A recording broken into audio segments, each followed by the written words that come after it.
Hello, I'm Kate Evans. I'm a ninth grade English teacher, and we are not in person, so I'm going to do this lesson like I would do it to my students. So I'm going to pretend like there's students in front of me, and I hope you enjoy it. Hello, everyone. Welcome. Welcome to First Block. How are you, Carter? How'd the game go last night? Oh, that's great. Great. What about you, Zaina? How did it go for you at your choir thing? Oh, that's nice. That's good. Well, welcome. Welcome to everyone. It's so good to see all your faces. Thank you for being here. Okay, we're going to jump right into it. We are starting our unit on dystopian fiction. So what we worked on the last week was creating your utopias in your group, and your utopia, everything was great. Remember, Jake had mac and cheese everywhere he went? We are going to jump into the opposite of utopia, which is dystopia. And there is a lot of dystopian fiction around. There are a lot of characteristics in them, and we are going to dive right into it. So how that's going to work today is I'm going to show you some slides. We're going to break into groups. You guys are going to answer some questions that you get to choose which questions you want to do as a group. And then we're going to come back and we're just going to talk about it. My expectation is just to get your mind thinking. That's what I want for you guys today. I just want you to get you thinking. So here we go. Let me share my screen. Dun, dun, dun. Do you like it? I worked hard on these. Okay. Can we build a more perfect world? Our perfect world, remember, was what we did last week. That was the perfect world. Okay. So let's see, can we build a more perfect world than what we're in now? Let's see.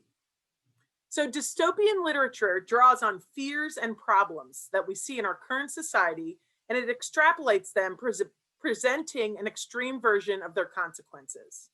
Okay, we talked about the word dystopian and we talked about the word extrapolates. Who can tell me what extrapolates means? Yes. Okay, great. That is right. So yes, so what this literature does, it takes certain fears that we may have and it makes them big. And then it makes it so that it's these extreme consequences to being on your phone too much. And that was just an example.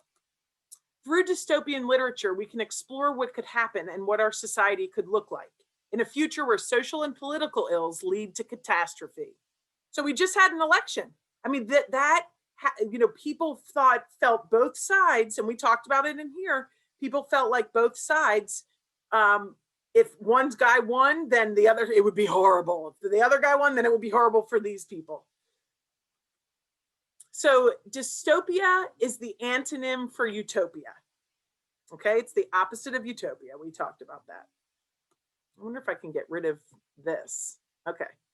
In dystopian stories, we see the dark underbelly of pressures of social control, environmental abuse, technological advancement, and the quest for perfection.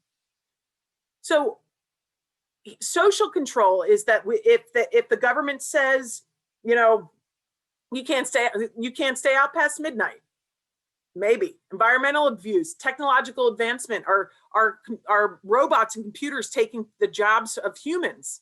And the quest for perfection, people think that is the perfect world. Is it though? That's what we're asking ourselves.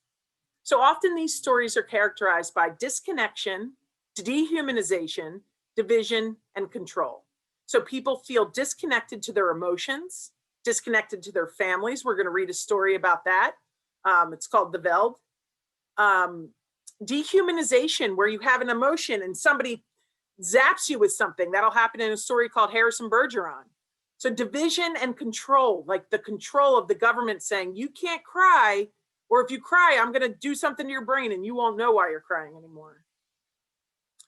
Dystopian stories answer our questions about our human priorities. What might individuals give up for the common good? How has technology changed the ways we relate to one another? Is equality the same as fairness? Which is more important? How do we live in a world that we have destroyed? So this questions, all these dystopian stories question all of these things. This will come up for you as you're reading. Commonly, dystopian stories explore the ramifications of resource depletion, social division, absolute government power, and technological advancements. So I'm going to put you in breakout rooms that are going to discuss questions. It's okay right now if you're like, what, Miss Evans? What is happening? I don't understand. It's okay. We are going to flesh this out. Today is just the beginning, and we're just going to build a foundation today to get our minds thinking about dystopian fiction, okay? So there are 7 questions. I put you in groups. You don't get to choose your groups today. I put you in groups. There are 7 questions, and you need to, as a group, you can pick 5 of them, okay? Question number 1, what does it mean to be human? What's the difference between humanity and other animals? What's the difference between human and robots? I just want you guys to discuss it. What does it mean to be human? Is it any different than, my cat running around? Is it? Am I different than my cat?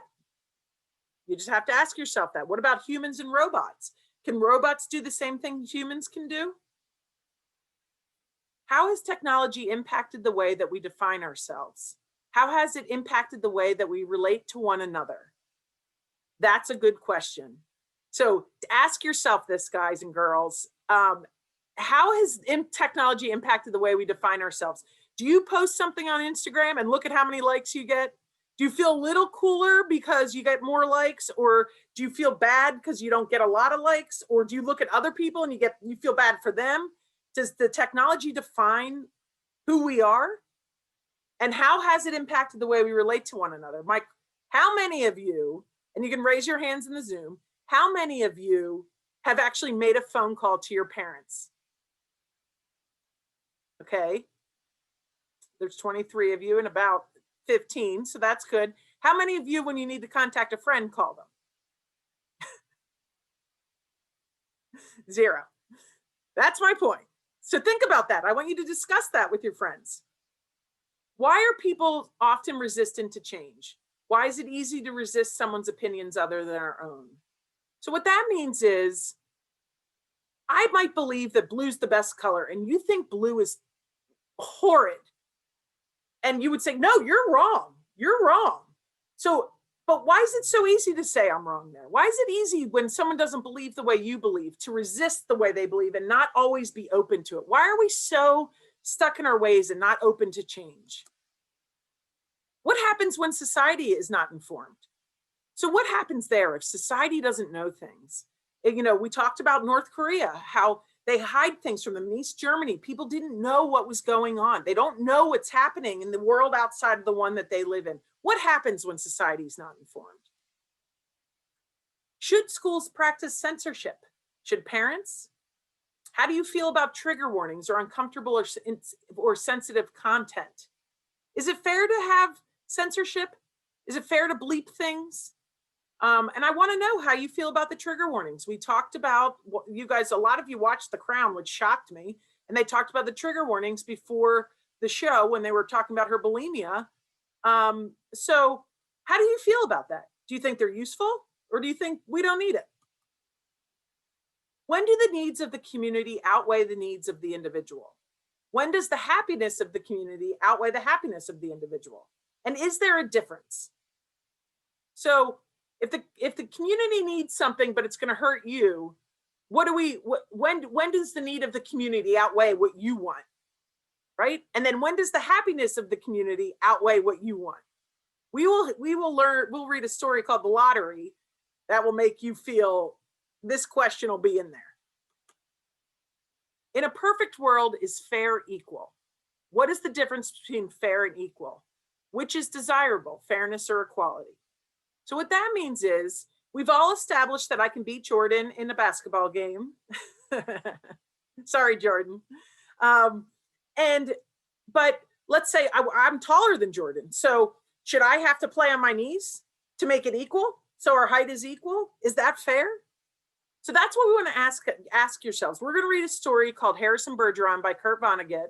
And it's a place where they make everybody equal. And the question is that fair? Is it fair to make everybody equal? We're not all born equal, right?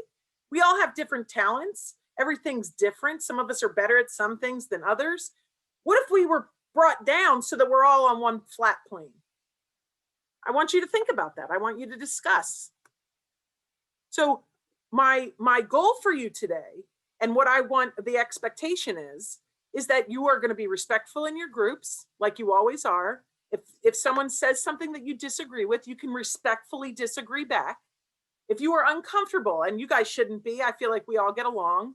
If you're uncomfortable in your breakout room, you just come out, come back to me.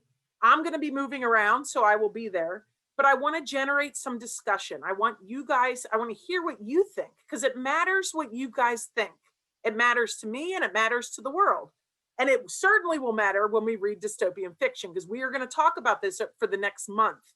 We are going to read a bunch of stories and we are going to bring all this together. So even now, if you're still confused, you just need to answer the questions. I put that slide presentation on Google Classroom, and then there's a Google form that you're going to fill out and you're going to answer the questions together.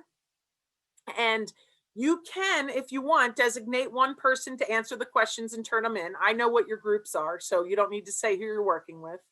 But I want you guys to all talk. We are one big community and we are here all year together, so we are going to stick with it. Okay? So everyone go to your breakout rooms. I'll see you in 15 minutes. And then they would come back and we would discuss the questions, and then they would have a short reading for homework, very short, like 15 minutes. And that's it. And the way the groups, it was heterogeneous groups so that they would be able to work together. And it's a topic where they can, it's their opinion, so they can really try to communicate clearly with one another. And I gave them a chance to ask the question, or to choose their questions, so that if some of them were just too difficult and high level thinking, they don't have to do it. Or if they didn't like the question, they didn't have to do it. Okay, well, thanks for listening. This is awkward. Bye.